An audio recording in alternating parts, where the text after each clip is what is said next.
welcome back to another episode of What's the Weather Like? The YouTube channel where we are talking about mental well-being.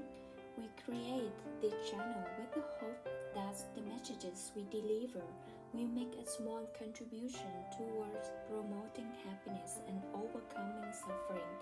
I am Hoyle, a psychology student who will be with you today.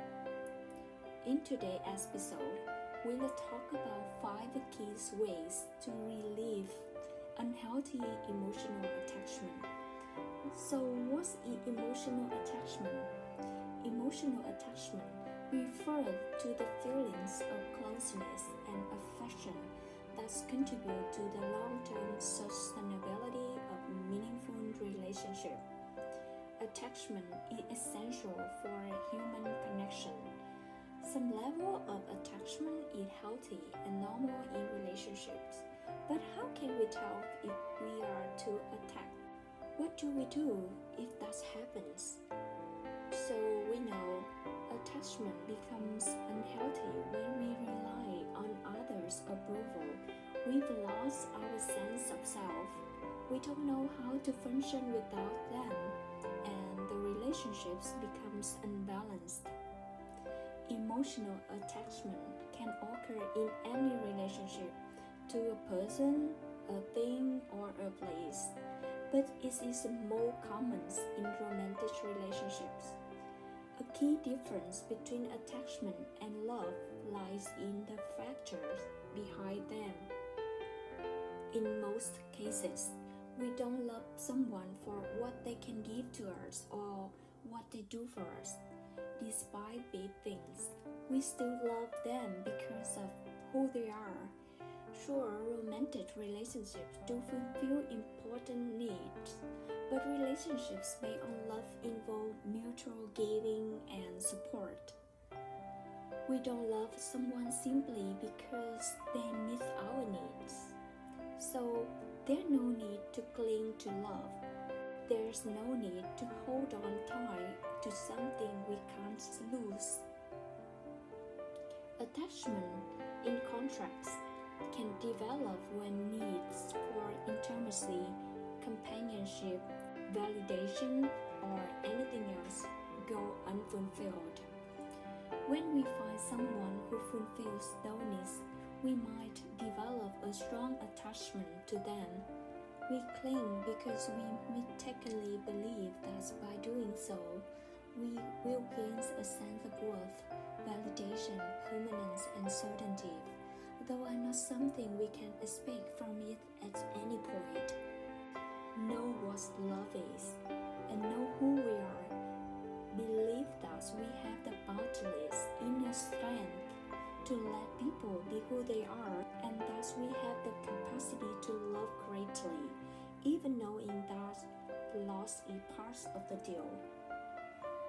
We never trade our love with the expectation that anyone or anything can make us feel happy or safe. So, to release unhealthy emotional attachment, let's try the 5 ways following. Free our mind of old thought patterns. From the moment we are born, our brains are programmed based on our genetics and environment. To release attachment, we have to clear our old thought. There are so many occurrences in life, from our early infanthood and childhood on, that can leave us with a little or perhaps not so little wound. The wounds, if not allowed to heal properly, become scars that block the flow of love. The little wounds keep us reacting in the same way, getting upset about the same things and ruminating on the same old stuff from the past over and over. Wounds create patterns of needs. We invest all of our positive and negative emotion to maintain this pattern. But the more we indulge in what we enjoy, the more firmly we attach to it. But remember that we are now not the same person we were years ago, last month, or even yesterday. The only way to open First is through forgiveness. This involves letting go of the hurt and allowing it to flow away from us. This can be a difficult process, but it is something that can revolutionize our lives. Let's move on to the second point. Practice forgiveness. Holding on to the past is very destructive. Forgiveness is about accepting what has happened ourselves. Emotional attachments often are a result of holding on to anger, jealousy, and sadness. The beauty of forgiveness is it removes the power that others may have over us. As long as we continue to feel hurt, then the others still have the upper hand. Forgiveness has nothing to do with anyone else. It's especially even if they don't know. Letting go of wounds helps make room for learning new lessons. Forgiveness can take time, but when you release the attachment and find forgiveness, you can finally move forward. Eventually, forgiveness lets go of the things that have kept us from being able to love everyone and everything in a radical way. Forgiving someone is a strong way to bring more love into everything we do. And the next one is understanding our self-worth. Emotional attachment often comes from insecurities in not knowing who we are. Do we know what our interests are? What are our passions? Learning the things that fuel our drive can help us overcome emotional attachment to others and things.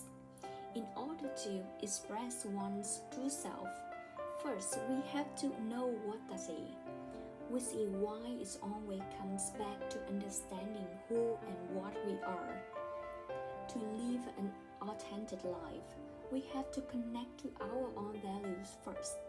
Then we can connect to others from a place of steadiness and confidence. We don't doubt ourselves or get defensive, and we always stay open to understanding and learning. Establishing our self-worth can be a great tool to heal our emotional wound. When we fully connect with the real we, true confidence will take root. This brings in a stabilizing, grounding energy into our life that strengthens everything we do. So let's learn truly to appreciate and love ourselves. Our sense of worthiness and self-confidence will bring us ability to give and receive love. And the next one is very important too. Shifting our awareness. Become aware of our emotions and where they are stored in our physical body. Finding something positive from what's happened and allow the feeling of gratitude to flood through ourselves. By understanding and shifting our awareness to those issues, we can work on finding healthier alternatives to have we shift into a more positive, stronger state. It's important to keep checking in with what is lighting us up and put more focus and attention on that passion. And the last one, be mindful to build a healthier emotional attachment. Ed and Des Sabros once said in their book, when the open arms of love replace the closed arms of fear, the delight and happiness replace stress and isolation. It might not hard to fall in love with someone, but it can be terrifying when we expose ourselves. Let's go of our defense so anyone can see us for who we are, complete with all of our vulnerability. So be ready to get to know ourselves more deeply so that we could let down the barrier before getting closer to someone else. This is so because in order to heal, force bring to light everything that isn't love. And altogether we have ability to recreate and reset our emotional, spiritual, and physical body. It simply takes a conscious awareness of what's holding us back in the first place. Remember to acknowledge our imperfection and focus on loving and accepting ourselves. And learning to manage emotional attachment also affords us a golden opportunity to practice loving kindness. I hope these suggestions will help you build a life of loving awareness and lead you to the peace and joy that are already within you. Thank you for tuning in What's the Weather Like today. I wish you a day full of peace, love, and happiness. Remember that we need you, your all-time